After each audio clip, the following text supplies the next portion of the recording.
आज का हमारा वीडियो नंबर है संपूर्ण भारत का भूगोल और वीडियो नंबर आज का हमारा 3 है। ठीक है, रोज मैं आपको 50 प्रश्न करवा रहा हूं और ये वीडियो नंबर हमारा तीसरा वीडियो है, यानी कि आपसे 1 से 50 तक क्वेश्चन इसमें होंगे। सारे प्रश्न आपको डिटेल में मिलेंगे और जहाँ पे ट्रिक की जरूरत होगी ट्रिक के माध्यम से भी आपको समझाया जाएगा, और जहाँ पर इमेज के माध्यम से समझाया जा सकता है मैप वगैरह, तो वहाँ से भी आपको इमेज के माध्यम से समझा दिया जाएगा। ठीक है, अब इसकी पीडीएफ टेलीग्राम में मिल जाएगी। टेलीग्राम का लिंक नीचे वीडियो के डिस्क्रिप्शन पे मिल जाएगा। ठीक है, बाद में वीडियो के बाद में आपके लिए एक मॉक टेस्ट भी होगा, जो आपको मॉक टेस्ट में आप सभी लोग भाग लेंगे, जिससे पता चलेगा कि आपको 50 क्वेश्चन में से कितने क्वेश्चन सही हैं।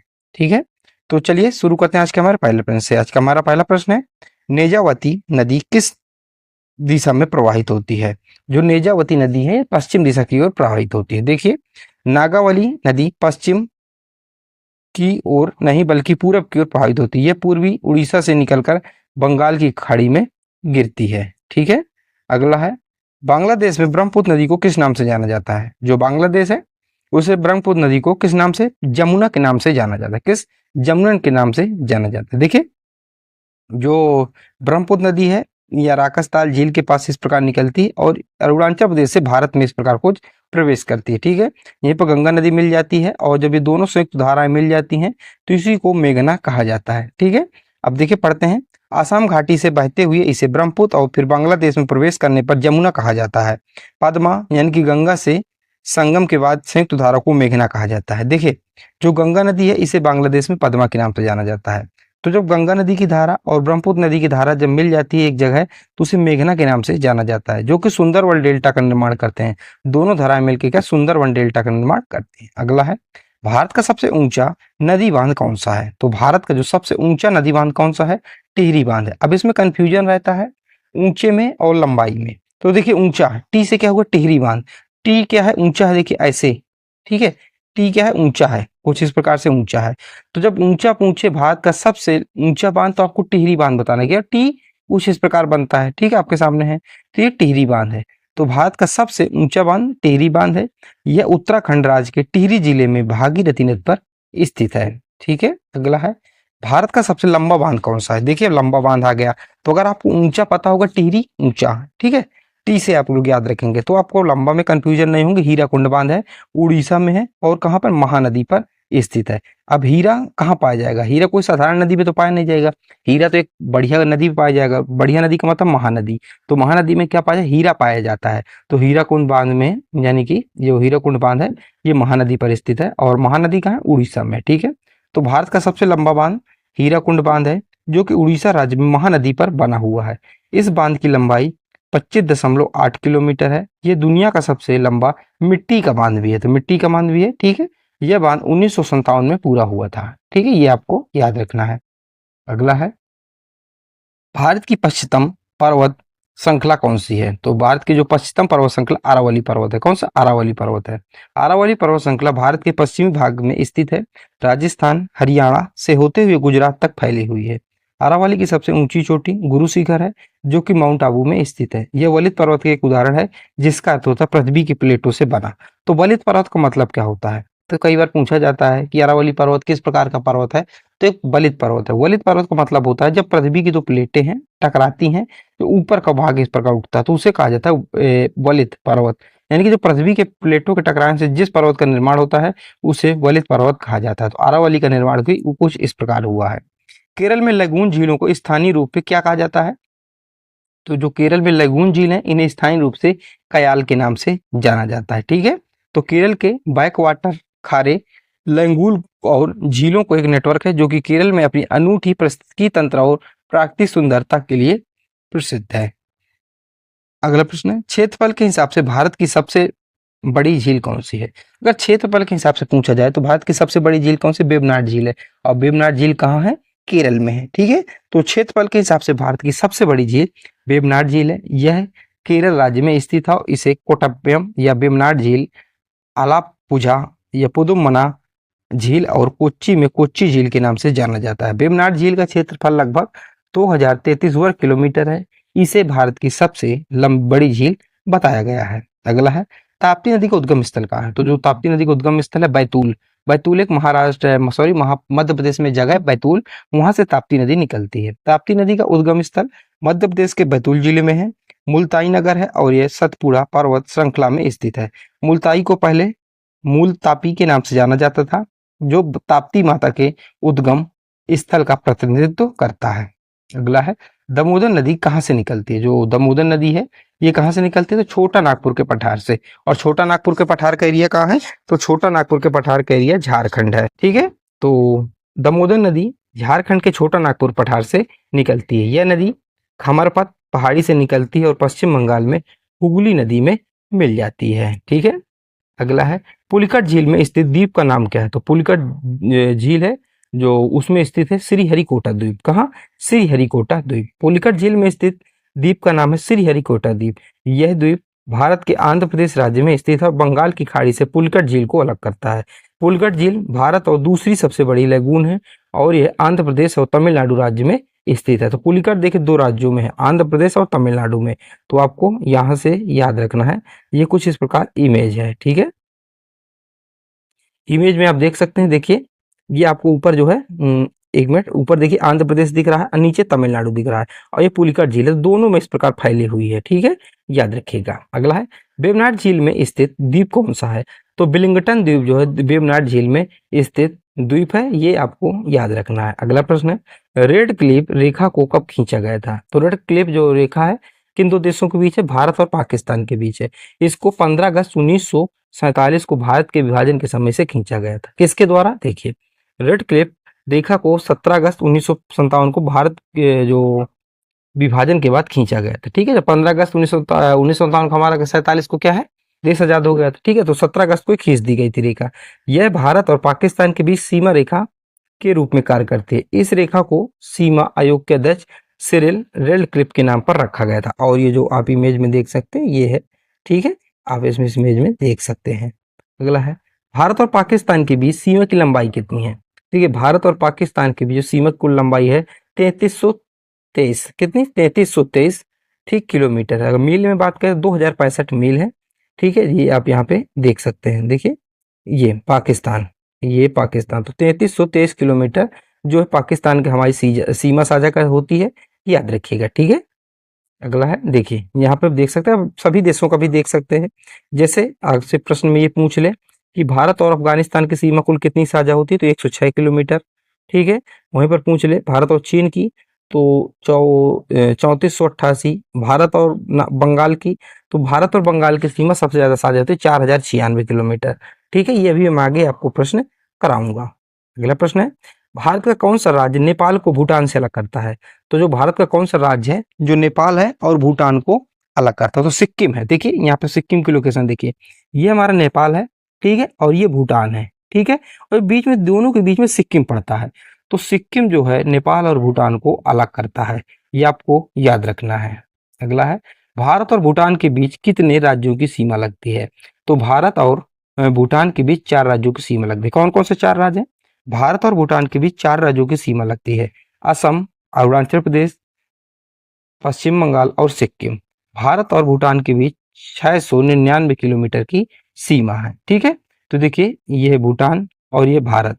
ठीक है, तो इनमें आप मैंने बताया एक असम है, अरुणाचल प्रदेश है, पश्चिम बंगाल है और क्या है? सिक्किम है। अगला है, भारत और भूटान के बीच की सीमा की लंबाई कितनी है? तो 699 किलोमीटर, जो कि मैंने आपको बताया, जिसमें से असम 267 किलोमीटर और अरुणाचल प्रदेश 217 किलोमीटर, पश्चिम बंगाल 183 और सिक्किम 32 किलोमीटर अपनी सीमाएं साझा करता है। सबसे ज्यादा असम करता है। अगर पूछा जाए कि भूटान के साथ सर्वाधिक सीमा साझा कौन सा भारत का राज्य करता है, तो असम करता है। भारत और नेपाल के बीच की सीमा की लंबाई कितनी है? तो भारत और नेपाल के बीच की सीमा की लंबाई 1751। कितना? 1751। ये है नेपाल देखिए। ठीक है, और ये है भारत। तो भारत और नेपाल की सीमा 1751 है, ये आप लोग याद रखिएगा। अगला है, देखिए ये इस प्रकार आप इसमें देख सकते हैं। उत्तर प्रदेश की बाउंड्री भी जो है नेपाल से लगती है। उत्तर प्रदेश हो गया, बिहार हो गया, एक सिक्किम हो गया, पश्चिम बंगाल, ये सब की बाउंड्री लगती है। अगला है, कारड्रम पहाड़ियां किन राज्यों पर स्थित है? जो कारड्रम पहाड़ियां किन राज्यों पर स्थित है? तो केरल और तमिलनाडु पर स्थित है। ठीक है, इलायची के उत्पादन के लिए प्रसिद्ध है। अगला है, जॉर्ज ऑकलैंड ने सर्वप्रथम भारत में 1855 में ईस्वी में किस स्थान पर जूट की स्थापना की थी? तो किसमें? रिसरा। रिसरा कहाँ है? कोलकाता में। तो इस जगह पे सबसे पहले जूट की जो है मिल की स्थापना की थी, जूट मिल की, यानी कि जूट की यहाँ फैक्ट्री लगाई गई थी। जॉर्ज ऑकलैंड ने सर्वप्रथम 1855 ईस्वी में रिसरा कोलकाता के पास जूट मिल की स्थापना की। यह मिल भारत में स्थापित होने वाली पहली जूट मिल थी। अगला प्रश्न ये पूछा जा सकता है। अगला है, दुनिया का सबसे बड़ा तेल शोधक कारखाना जामनगर रिफाइनरी कहाँ स्थित है? तो गुजरात में स्थित है। कहाँ स्थित है? गुजरात में स्थित है। अगला है, पोत निर्माण यार्ड मझगांव डॉक कहाँ है? तो ये मुंबई में है। अगला है, भारत के किस राज्य को चीनी का कटोरा कहा जाता है? तो भारत का जो उत्तर प्रदेश राज्य, कौन सा? भारत का जो उत्तर प्रदेश राज्य है इसे चीनी का कटोरा कहा जाता है। अगर आपसे वहीं पर पूछे विश्व में चीनी का कटोरा किसे कहा जाता है, ये आपको बताना है, ठीक है। और उत्तर प्रदेश को चीनी का कटोरा कहा जाता है। उत्तर प्रदेश भारत का सबसे बड़ा चीनी उत्पादक राज्य है, यानी कि प्रोडक्शन, यानी कि सबसे ज्यादा यहाँ प्रोडक्शन होता है। अगला है, दक्षिण भारत का मैनचेस्टर किसे कहा जाता है? दक्षिण भारत का मैनचेस्टर कोयम्बटूर को कहा जाता है, ठीक है। अगला है, किस शहर को भारत की सिलिकॉन वैली कहा जाता है? तो काफी सरल प्रश्न है। जो बेंगलुरु है भारत की सिलिकॉन वैली कहा जाता है, क्योंकि यहाँ पे जो कंपनियां हैं, आईटी अनुसंधान है, स्टार्टअप है, तो इसीलिए यहाँ पे सिलिकॉन वैली कहा जाता है। अगला है, किस शहर को मोतियों के शहर के रूप में जाना जाता है? तो जो हैदराबाद है मोतियों का शहर इसे कहा जाता है। अगला है, मन्नार की खाड़ी बायोस्फीयर रिजर्व किन राज्यों में फैला है? जो मन्नार की खाड़ी बायोस्फीयर है ये तमिलनाडु में है, ठीक है। कहाँ है? तमिलनाडु में। ये प्रश्न पूछा गया प्रश्न, तो याद रखिएगा। मन्नार की खाड़ी बायोस्फीयर रिजर्व भारत के दक्षिण पूर्वी तट पर तमिल जो नाडु राज्य में स्थित है। यह 1986 में स्थापित किया गया था और दक्षिण पूर्व एशिया में पहला समुद्री बायोस्फीयर रिजर्व था। यह 10,000 यानी कि 10,500 वर्ग किलोमीटर फैला हुआ है। इसमें 21 छोटे छोटे द्वीप और प्रवाल भित्तियां हैं। यह डुगोंड, समुद्री कछुए और अन्य संकटग्रस्त का घर भी है। अगला है, सरिस्का टाइगर रिजर्व किस राज्य में स्थित है? राजस्थान में स्थित है, ठीक है। कि कहाँ स्थित है? राजस्थान में स्थित है, ठीक है, ये आपको याद रखना है। अगला है, इंद्रावती टाइगर रिजर्व किस में स्थित है? तो इंद्रावती टाइगर रिजर्व छत्तीसगढ़ में स्थित है। कहाँ? छत्तीसगढ़ के बीजापुर जिले में स्थित है, ठीक है। वहीं से इंद्रावती नाम की एक नदी बहती है, तो इसलिए उसका नाम इंद्रावती कर दिया गया है, ठीक है। अगला प्रश्न है, किस शहर को 7 द्वीपों का शहर यानी कि गेटवे ऑफ इंडिया कहा जाता है?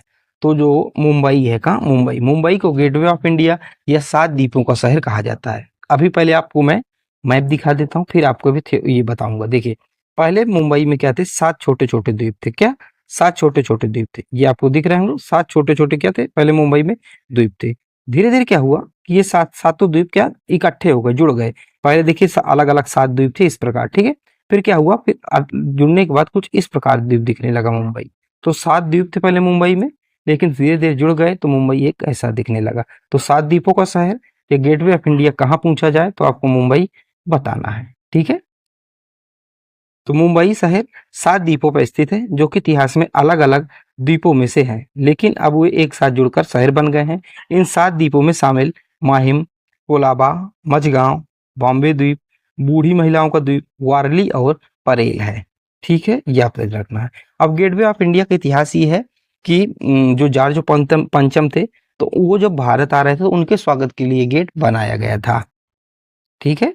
अगला है, किस शहर को पूर्व का वेनिस के रूप में जाना जाता है? पूर्व का वेनिस उदयपुर को कहा जाता है, क्योंकि यह राजस्थान के दक्षिणी भाग में स्थित है और झीलों के लिए प्रसिद्ध है, जैसे कि पिछोला झील। इसमें यह शहर झीलों का शहर भी कहलाता है, ठीक है। अगला है, जलेपला दर्रे का निर्माण किस नदी द्वीप पर हुआ है? तो किस नदी द्वारा हुआ है? जो जलेपला दर्रा है, किस नदी द्वारा इसका निर्माण हुआ? तो तीस्ता नदी द्वारा। किस? तीस्ता नदी द्वारा। अब दर्रा क्या होता है वो देखिए। जैसे देखिए 2 पहाड़ हैं, इन 2 पहाड़ों के बीच का जो सकरीला रास्ता होता है उसे दर्रा कहा जाता है। जैसे आप ये चित्र में देख सकते हैं, ये रास्ता है और ये दोनों पहाड़ हैं दोनों तरफ, तो इसको दर्रा कहा जाता है। अगला है, कौन सा दर्रा उत्तराखंड, चीन और नेपाल के ट्राई जंक्शन पर स्थित है? तो लिपुलेख दर्रा। कौन सा दर्रा? लिपुलेख दर्रा स्थित है, ठीक है। अगला है, सिक्किम के साथ भारत के कितने राज्य अपनी सीमा साझा करते हैं?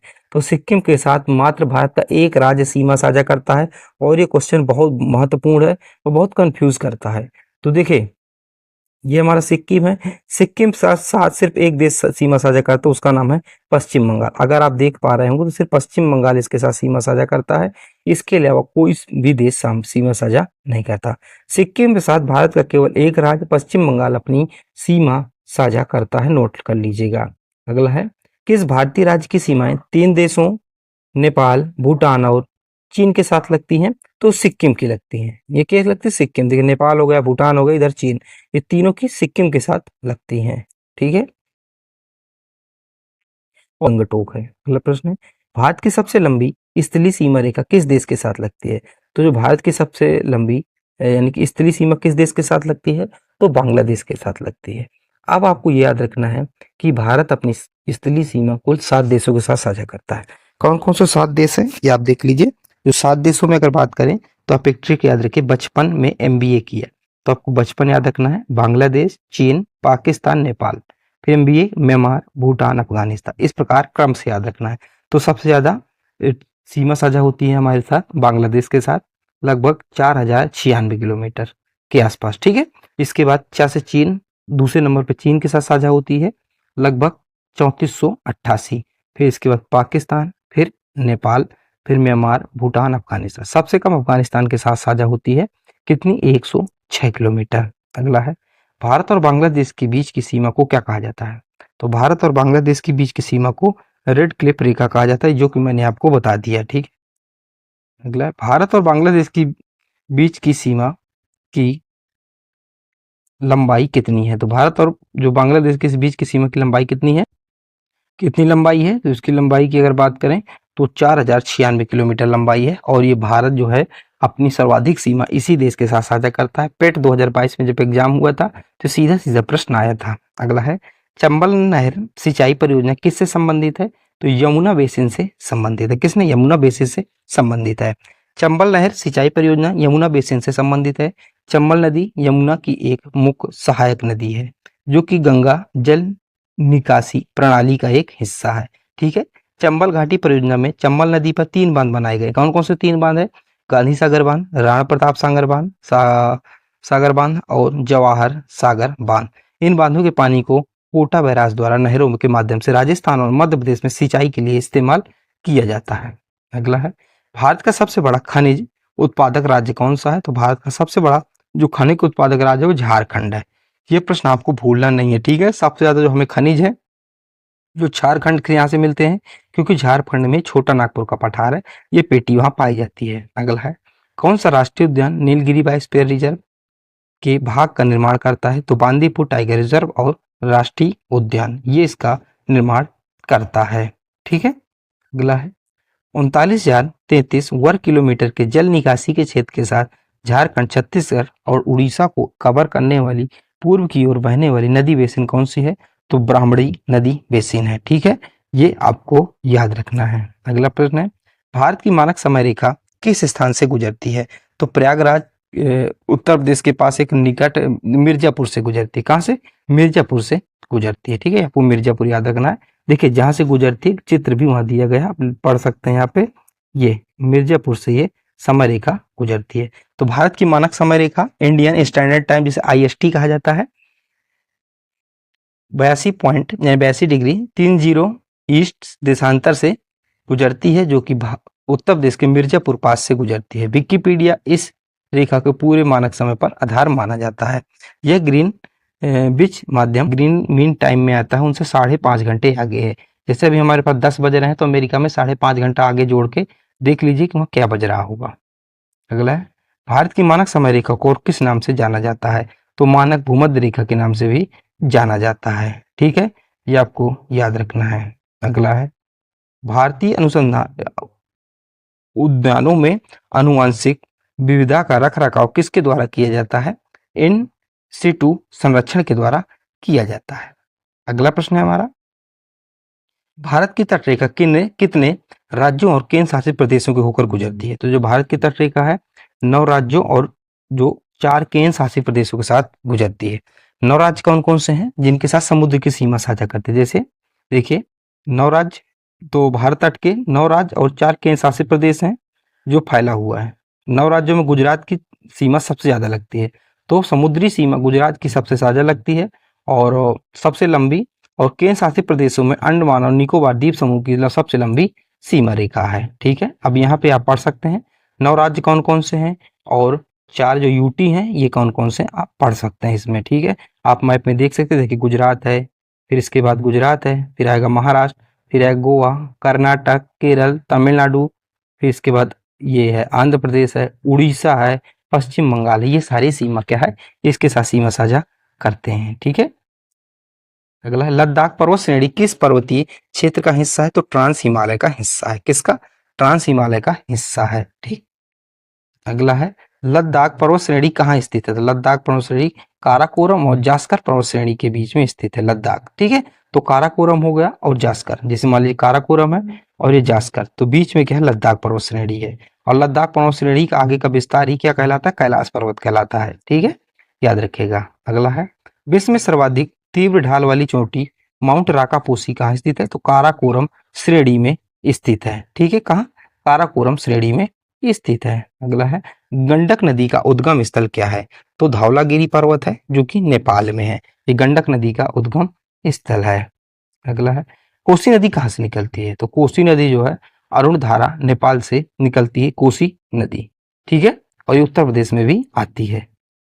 ठीक है, कोसी नदी का क्या है, ये पूरा मैप है, रिवर है, आप देखना चाहें तो आप यहाँ से देख सकते हैं। ठीक है, अब आपके लिए मॉक टेस्ट है, आपने कितना सीखा। पहला प्रश्न है भारत के किस राज्य को चीनी का कटोरा कहा जाता है? ये पहला प्रश्न है, आपको उत्तर जो है कमेंट में देना है। दूसरा प्रश्न है दक्षिण भारत का मैनचेस्टर किसे कहते हैं? तीसरा प्रश्न है जॉर्ज ऑकलैंड ने सर्वप्रथम भारत में 1855 ईस्वी में किस स्थान पर जूट मिल की स्थापना की थी? अगला प्रश्न है किस शहर को मोतियों के शहर के रूप में जाना जाता है? ठीक है, अगला है भारत और नेपाल के बीच की सीमा की लंबाई कितनी है? ये सारे प्रश्न आपको कमेंट में जरूर देना। वीडियो कैसी लगी आपको जरूर बताना है, तथा अच्छी लगे तो लाइक और सब्सक्राइब जरूर करना है। मिलते हैं अगली वीडियो पर। जय हिंद, जय भारत।